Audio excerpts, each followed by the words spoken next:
High বন্ধুরা, কেমন আছো তোমরা? আশা করি সকলে অনেক অনেক বেশি ভালো আছো। তো আজকের ভিডিওটা সন্ধ্যার পর থেকে শুরু করছি। এখন বাজে সন্ধ্যা 7টা। তো আর দু একদিনের মধ্যেই রোজা, তো ভাবতেছি যে রোজার বাজারটা করে ফেলি। তো আম্মু আসছিল, তো আম্মু কিছু টাকা দিয়ে গেছিল, আর ওর আব্বু দিছে কিছু, তো ওইটা দিয়ে রোজার বাজারটা করে ফেলবো। তো ওর আব্বু বলতেছিল যে শুক্রবারে করার জন্য। তো শুক্রবারে মনে হয় রাত্রে ভাত খেয়ে রোজা রাখতে হইব, তো এই জন্য আমি বলতেছিলাম এখনই করে ফেলি চলো। তো দেখি ওর আব্বুকে নিয়ে এখন বের হবো। তো আমাদের নিচেই একটা আঙ্কেলের দোকান থেকে আমরা সদাই খাই, তো ওনার দোকান থেকে সবকিছু নিয়ে আসবো।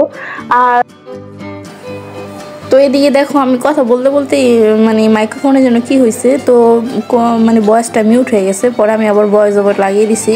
তো বাইরে গিরিগিরি বৃষ্টি শুরু হয়ে গেছিলো। তো এই যে দেখো এদিকে মেয়ে হলো প্লে দিয়ে খেলা করছে। তো এখন যাব, দেখি বৃষ্টি হালকা পাতলা হচ্ছে, যাওয়া যাবে, সমস্যা হবে না। তো এখন যেহেতু বৃষ্টির সিজন চলে আসছে, তো একটু একটু বৃষ্টি সবসময় দেখায় যাবো। তারপরে দেখা যায় এই মাস পরে থেকে ঝড় তুফান শুরু হবে, কালবৈশাখী ঝড় তুফান। তো এদিকে মনে হয় আমি কি যেন বলতেছিলাম, পরে তো আর বোঝাই যেতেছিল না। পরে আমি ভয়েস ওভারে বলতেছিলাম মানে রোজার বাজার তো করতে হইব আগে পরে, যাই হোক তো এখনই করে ফেলি। তো দুই একদিন আগে করলে একটু দামটা একটু কমই থাকে। পরে দেখা যায় এক দুই দিন আগে অথবা রোজার মধ্যে দাম সব কিছুরই একটু একটু হলেও বেড়ে যায়, 10 টাকা 5 টাকা হলেও বাড়ে। তো চলো যে দেখি কি অবস্থা বাজারে। বাজারে না মানে দোকানে তো যাব, এখানে মানে আমাদের নিচেই, আমাদের গেটের সাথেই মানে দোকান, ওইখানে যাব। তো চলো গিয়ে নিয়ে আসি। তো নিচ থেকে সবকিছু নিয়ে আসছি, যেগুলো প্রয়োজনীয় সবকিছু নিয়ে আসছি। তো নিয়ে সেখানে রাখছি ঠিকই, কিন্তু আমার মেয়ে সবকিছু এক এক করে সব বের করতেছে। তো তোমাদের সাথে শেয়ার করব, ভাবছিলাম সব সুন্দর করে এক এক করে বের করবো আর দেখাবো। আমার মেয়ে আগে আগে পাকামি করে সব বের করা শুরু করে দিছে। তো চলো ও এক এক করে বের করছে, তোমরাও দেখে নাও এই সুযোগে। আর আমার তার বের করার সুযোগ হলো না, ওই যে মরিচের আগে ফালাই দিছে। তো চলো তোমাদের সাথে শেয়ার করি। তো সবকিছু নিয়ে আসছি টুকিটাকি যেগুলো প্রয়োজন। তো অনেক কিছু খাই না, ওগুলো আনি না, যেমন আমরা বুট খাই না, বুটে অনেক গ্যাস হয়ে, জন্য বুট আনি। আরো টুকিটাকি যেগুলো দরকার সবগুলাই নিয়ে আসছি, শুধু বুটটা বাকি। তো বুট যেহেতু খাই না, এই জন্য আনা হয়নি। তো এদিকে দেখো এই যে আমার মেয়ে এক এক করে সব কিছু বের করে নিছে। প্রথমে ওই যে ওই পাশে দেখো মরিচ পাখি কতখানি ফালাই দিছে, তো এটা আমি পরিষ্কার করে নেবো। আর এদিকে দেখো সব কিছু বের করছে, পাকা হয়ে গেছে অনেক বেশি। আর মানে যত দিন যাচ্ছে তত দুষ্টাইম বাড়তেছে। তো আমি ভাবছিলাম সুন্দর করে বের করে এক এক করে তোমাদের সাথে শেয়ার করবো। তো পাকা বুড়ি আগে আগে সব কিছু বের করে শুরু করেছে। তো যাই হোক, ওইদিকে বের করতে থাক, আর ওদিকে আমি দেখি এগুলো বড়ার জন্য ডিব্বা ডাব্বা সব নিয়ে আসি, তো ওগুলোতে ভরে ফেলবো। আর এদিকে দেখো সব কিছু আমি অল্প অল্প আনার চেষ্টা করছি, কারণ বললামই তো আমাদের মনে হয় পুরো মাসের ভিতরে হাইস্ট গেলে মানে 5 থেকে 6 দিন ভাজা পোড়া খাওয়া পড়ে, এই জন্য। আর ডাল যেহেতু লাগে সবসময়, মুসুর ডালের জন্য ডাল নিয়ে আসছি, চিনিটা একটু বেশি নিয়ে আসছি। যেগুলো বেশি বেশি লাগে ওগুলো 1 কেজি করে আনছি, আর যেগুলো একদম কম একদম ওগুলো 1 পা করে আনছি। তো চলো সব কিছু মানে জায়গা মতো রেখে দিই, তারপরে দেখাচ্ছি কীভাবে কোনটা কোথায় রাখছি। এই যে এদিকে দেখো সব কিছু নামানো হয়ে গেছে। যে একটা সস ছিল ফ্রিজে একটা বড়। তো আমার ভাই আসছিল কিছুদিন আগে, তখন ও একটা নিয়ে আসছিলো, ওইটা সস দেখবো। তারপর একটা ছোটো নিয়ে আসলাম। আরও টুকিটাকি চা পাতা নিয়ে আসছি, যেটা মাস্ট ইম্পর্টেন্ট, কারণ রোজার মধ্যে মাঝে মাঝে দেখা যায় রোজা করে মাথা ঝিমঝিম করে, নামাজ শেষ করে এসার পরে একটু চা খেলে, লিকার দিয়ে ভালো করে দুধ চা খেলে খুবই ভালো লাগে, এই জন্য চা নিয়ে আসলাম। আর আমার মেয়ে ট্যাং পছন্দ, এই জন্য ওর জন্য ছোট্ট একটা ট্যাং নিয়ে আসলাম।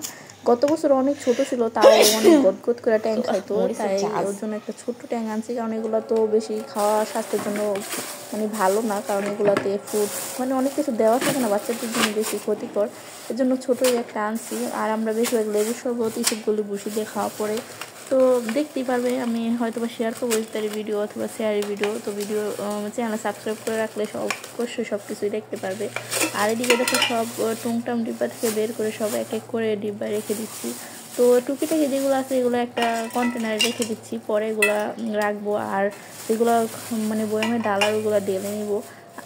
আর এদিকে দেখো আলু আমি মানে 2-3 দিন আগে দেখে আসছিলাম যে 20 টাকা করে, পরে যখন আজকে গেছি দেখি 25 টাকা কেজি হয়ে গেছে। মানে দেখো রোজার আসা মানে কয়েকদিন বাকি, এর মধ্যে দেখো ব্যবসায়ীরা মানে কি শুরু করছে যে 5 টাকা কেজি প্রতি বাড়াই দিছে। তো 1-2 টাকা হলো একটা কথা, কেজি প্রতি 5 টাকা বাড়াইছে, বুঝতে পারতেছো? তার মানে রোজার মধ্যে সব জিনিসই কিছু না কিছু তো দাম বাড়বেই, অল্প হলেও বাড়বে। আর তেল তো বলার বাহিরে, মানে 200 টাকা কেজি হয়ে গেছে। মানুষ মানে হাতে নাগালে সব কিছু চলে গেছে, মানে এত দাম জিনিসপত্রে বলার বাহিরে। তো আমাদের ডাল প্রচুর লাগে, আমার মেয়ে যেহেতু ডাল খায় জন্য ডাল নিয়ে আসছি। ডাল ছিল আধা কেজির মতো, তারপরে আবার 1 কেজি, তো এখন 1.5 কেজি হয়ে গেছে, পুরো মাস খাবার হয়ে যাবে। আর এদিকে যে হলুদ পাখি মরিচ সব এক এক করে রেখে দিচ্ছি, কারণ যেগুলো প্রয়োজন ওইগুলো তো আনতেই লাগবে, এই জন্য নিয়ে আসছি। আর হলুদ পাখি মরিচ পাখিও ছিল, তাও নিয়ে আসছি, যেহেতু গেছি তো সব কিছু নিয়ে আসছি। আর একটা 5 ফোড়নের প্যাকেট আনছিলাম, তো ওইটা আমি কী করি যে আলুর চপ বানাই, তো ওটার মধ্যে না আমি মানে 5 ফোড়ন, শুকনো মরিচ, তারপরে হলো একটু জিরা, তারপর হলো একটু ম্যাগি মশলা বানিয়ে মানে এগুলো সব মিক্স করে রেখে দিই। পরে যখন মানে আলুর চপটা বানাই ওটার সাথে একটু দিয়ে দিই, মানে এটা ফ্লেভারটা অন্যরকমই বলার বাহিরে।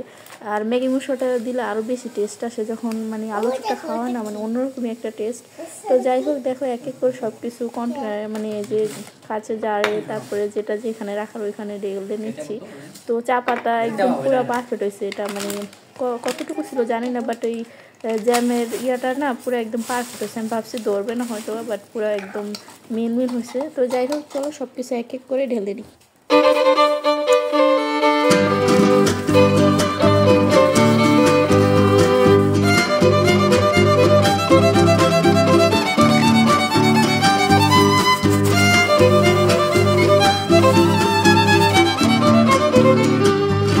সবকিছু গুছিয়ে মুছিয়ে এখানে এসে একটু বসলাম, ক্লান্ত হয়ে গেছি, আমার চেয়ে বেশি হয় ক্লান্ত হয়ে গেছে। সবকিছু নামায় নমায় তাণ্ডব কইরা আইসে রুমে বসে রয়েছে। আমি সবকিছু গুছায় মুছায় যেগুলো বয়মে রাখার ছিল ওগুলো রেখে দিছি, অনেক কিছু বেরও করিনি, ওগুলো রেখে দিছি। ট্যাঙ্ক খুলে অনেক সস আছে একটা, তো ওই সসটা এক্সট্রা আনছি, তো ওইটা রেখে দিছি।